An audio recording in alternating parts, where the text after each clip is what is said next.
We began by following the rules of Francis Parkman, who said the first rule for writing history is go there.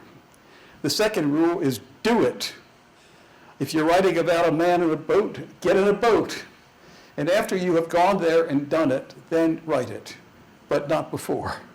So that's what we tried to do with Champlain. And we found quite a lot of interesting things. First, going where he went in France. And we found a story. It was not so much where he came from in France. He came from what was then the province of Saintonge. It's now the department of Charente-Maritime. They were very comfortable with getting on with people who were not quite like themselves. There was a saying, go softly and go far. And there were sayings of that sort that clearly were lived by Champlain.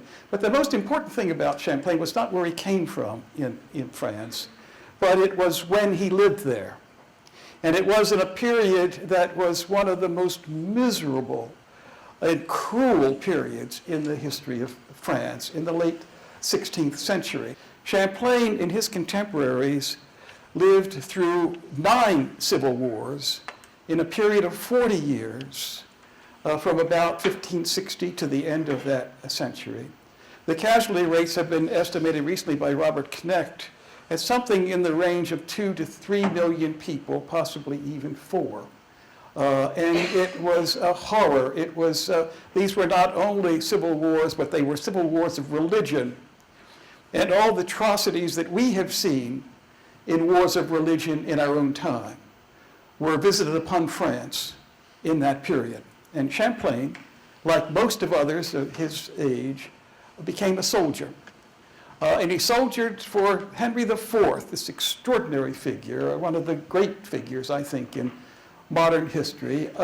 This was in the last and the largest and the cruelest of all of those wars. What these men were trying to do, they were soldiers who came to hate war. They had seen the worst of what a war can do, not only in its cruelty, but in its waste. And they soldiered against war. To the amazement of others who study this subject, they succeeded.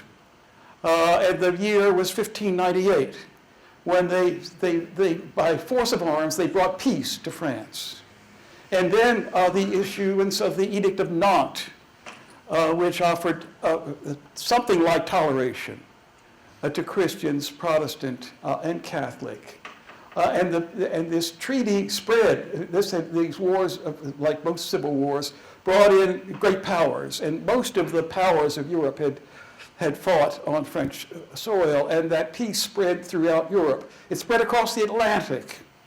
It spread to the New World, and there was after 1598, a huge surge of colonization that was partly made possible by this peace that spread. And Champlain and the people around him were caught up in this world of inhumanity, in ideas of humanizing the world. It occurs in Champlain's writings. It occurred in a description of what happened here in Quebec, in Ontario, on his way down to New York. And he was with some of his Indian allies, and they caught some Iroquois prisoners who were women and children, and began to torture a woman, and Champlain stopped them. He said, "You cannot do this. This woman whom you are torturing has no defense but her tears. You must treat her humanely." And they stopped, not for long. Then they killed her baby instead. But it was a continuing struggle, and it happened here. These were humanists of a new kind. It moved out of the classics into the ordinary speech. It became an operative word for acting in the world.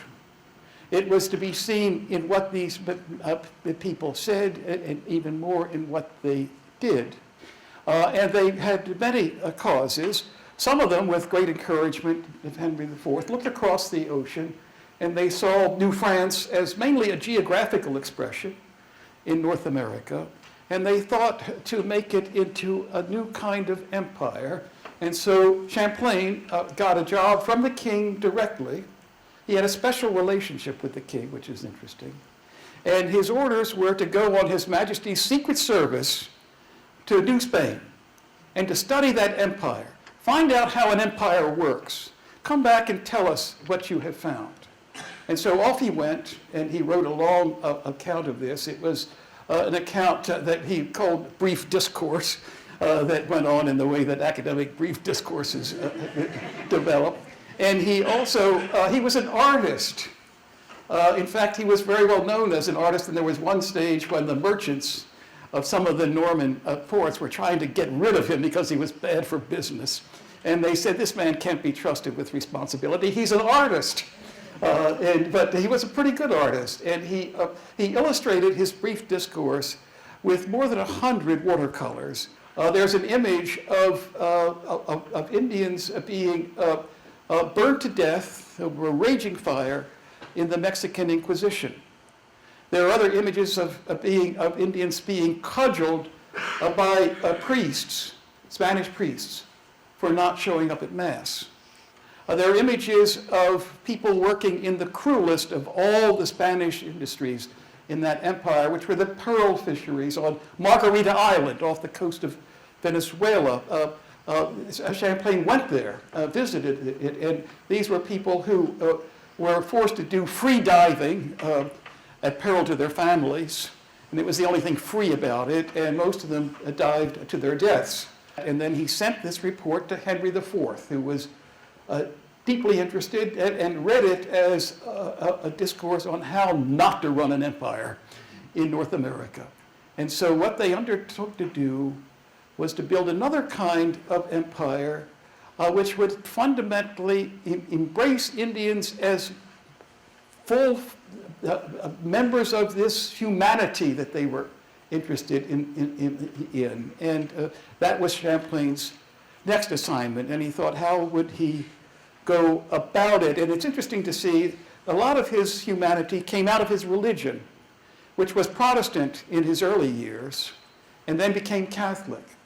And from the Protestantism that he learned, he took two things to heart, I think, all through his life. One of them is that God is omnipotent in the world, all-powerful in the world, but we are fully responsible for doing his will in the world, and it was a very difficult circle to square as to those two elements, but he believed in that all his life. And then he also, as a Catholic, embraced the idea of a universal church.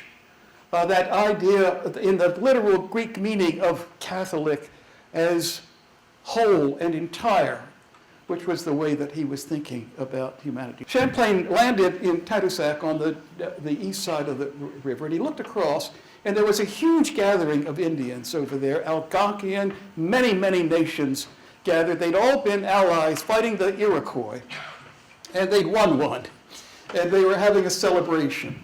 So Champlain had brought with him two Indian princes, Montagnais princes, he called them. They had been, they'd made arrangements to bring them back to France with the permission of their families. It wasn't like Cartier, very different. It was to learn the language. And there they were, these two princes, with Champlain and one of his friends, who was Pont Gravé, this wonderful character from Saint-Malo. And they got into a boat, no weapons, they left all their weapons behind, and sailed across the Saguenay River, no small feat in itself, and landed in the midst of this gathering. And the Montagnais princes made it possible for them to talk. That was the first thing that Champlain did. He could talk with the Indians. And he did something else, he could listen. And they had what the Indians call a tabagie, a tobacco feast. And Champlain loved a feast. He loved partying. And they partied all night. And the next morning, he invited them to come across the river, and he gave them a tabagie. And always the Indians were taking the measure of this man. They tested him for what the Hurons called orenda, that quality of spirit that allowed a person to work his will upon the world. And Champlain was tested again and again for Arenda, and he always passed. And they talked, and at the end of the talk, they agreed to make a kind of understanding. It was not a formal treaty. It was an idea that the French and these Indians could coexist in the St. Lawrence Valley, that they would recognize and respect each other's interests. They would have an alliance for that purpose, and also if there was any threat from outside, they would join in a military alliance. This was a soldier who hated war, but he always believed that war was not the worst of evils, and that peace had to be conquered sometimes. And he was prepared to do that.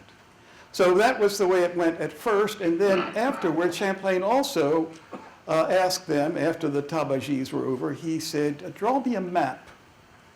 And they got a piece of birch bark, and with a piece of charcoal, they drew Champlain a map, first of this small area, and then he said, larger, larger. And they drew maps that ranged from Hudson's Bay to the Chesapeake, the capes of the Chesapeake Bay, west beyond the Great Lakes. And Champlain, within a week, had in that first meeting an idea of the geography of North America that was extraordinarily extended, and he got that by listening to the Indians. And they helped him again and again. He was very good at his navigation and in surveying and in lots of other skills. But one thing that's really interesting is Champlain, also a great cartographer, and there's an interesting puzzle that scratching my head over. His maps were always more accurate than his instruments. How could he have done that? The short answer is the Indians. He did that with 50 Indian nations.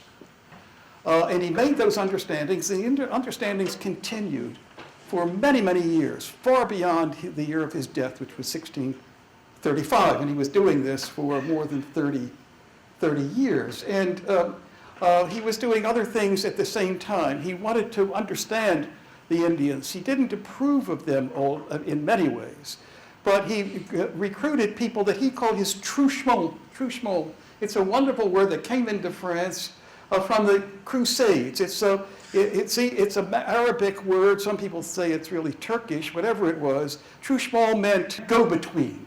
And these young men were often picked. They were both Indian young men and they were French young men.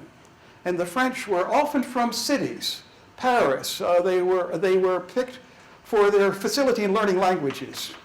And they were sent out, and they covered even more territory than Champlain did. So from this, he had trouble with the Mohawk. And he went to war with them 2 major times. And then again with the central Iroquois, and particularly with we now are pretty sure that it was the Onondaga who lived in what is now Syracuse, as one of their major villages in Syracuse. And what he did when they were raiding north into the St. Lawrence Valley, disrupting this comity that was forming amongst the St. Lawrence Valley Indians, was to mount a series of very controlled applications of force, very limited. They were for the purpose of peace. And he succeeded in making peace even with the Mohawk for a period of about 20 years. It fell apart in the 1630s at the end, just before he died. He was very interested in Indian values. What he tried to do, he said, he tried to create a system of law that both Indians and French could accept as legitimate. And he really worked at that, case by case, with long negotiations. The sources we had for Champlain's success with the Indians were usually Champlain. And that gave the iconoclasts a field day. But we now have so much new evidence. We know, for example, about how do we know what the Indians themselves said? Well, they've left oral histories. I was amazed to read the autobiography of Black Hawk, the Indian chief that in the war that was Abraham Lincoln's first war. They had lived up north of Montreal, what is now Montreal, in Champlain's time, and then moved west. And Black Hawk dictated his autobiography, and it begins with a story about his ancestor Nanamaki, who met a Frenchman who could only have been Champlain. He was not named. They thought he was the son of the King of France. He came again and again.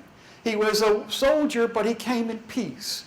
He brought trade goods, but he gave them to the Indians. He always kept his promise and kept his word. So he tells the Indians, he said, there's a lot I don't like about your culture.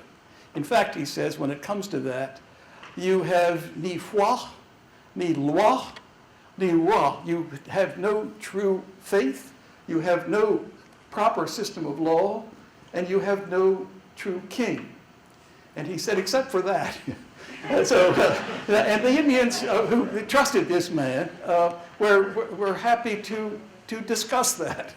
And so what he suggested, he said, your faith is the faith of a single people. He said, you need a universal faith. And he had one in mind. He was very tolerant with them for their beliefs. But he was always seeking to enlarge that idea in a humanistic way. He said their law, he said, was a system of retribution. He said it was to punish a wrong by the commission of another wrong. He said that's not law. That's not justice. You need a system that will deal with wrong by the establishment of right. And then he began to work with that as well. He thought that, he said, they don't have a king. He said they live lives of libertines so complete in their in that way that he said they live la vie anglaise.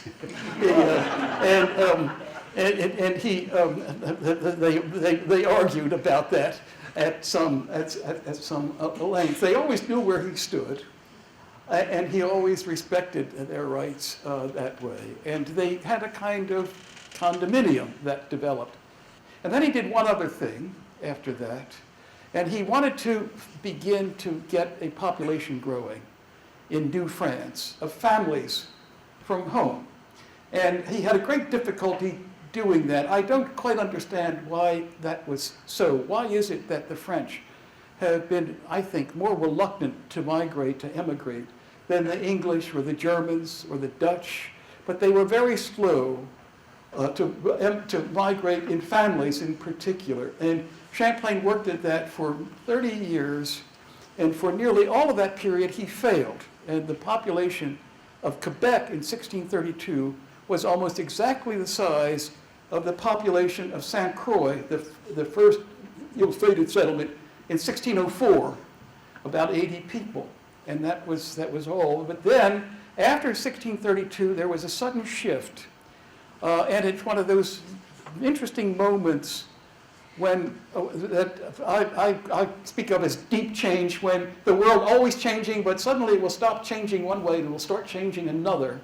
And that can often happen very suddenly. It's like what in a physicist's vocabulary is a change of phase, when suddenly water freezes into ice. And it can happen, and suddenly that's a new dynamic. And that's what happened in New France in 1632-35, and suddenly the population began to grow. The families began to arrive. And he not only did that once, but he did it in some ways 3 times, never twice the same. It was once in Quebec. It was another with his friends who were in Acadia in exactly the same period. And it happened again with another group, another population that started to grow, and particularly in Trois-Rivières, which he founded halfway between Quebec and Montreal. And these were those truchements who had often married Indian women, and Champlain had said that he in that famous tabagie, another tabagie with the Montagnais, he said, "My dream is that your children and our children will intermarry, and we will become one people." And he, in his era, began to talk about the Métis that became in Canada, métissage, the mixed ones. These are 3 different forms of French. And what was interesting about that is that those values of humanism got implanted in the vernacular cultures of those societies. Do you know this new wonderful book on New Spain called All Will Be Saved, about some really great work there on the growth of a vernacular culture of tolerance there. The evidence comes out of the Inquisition. But it's really very effective for the vernacular cultures, and it's those vernacular cultures that kept this idea of humanity alive. Champlain does one more thing, and then he writes a book about how to do these things, if you have a mind, to pursue a great vision in the world. And he said that the first thing is to act as a leader humanely. The second is to serve a large purpose, a deep vision, and to keep it going in a world where you don't know what will happen next. This is a very practical man. What was amazing about him was these soaring visions and this gift of practical leadership. And he said, if you are traveling in Iroquois country, he said, bad things are apt to happen in the middle of the night. What should you do to think prevoyantly? He said, stay awake in the night and sleep in the morning, and you will live to see another day. That's a rule of prevoyance. And he's got a zillion of these rules of prevoyance. He crossed the Atlantic 27 times, never lost a ship.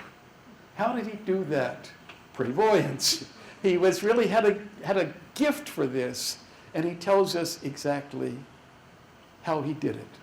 Well, so he did all these wonderful things, and why should we care? Well, one thing is that I think these values, once they get really loose in the world, had a way of growing.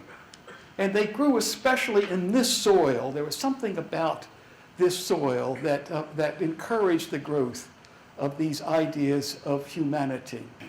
And we have much to learn from each other. And what happened here on the subject of humanity, is a world historical event. And it's of interest to us all. And that's the end of my sermon. Questions?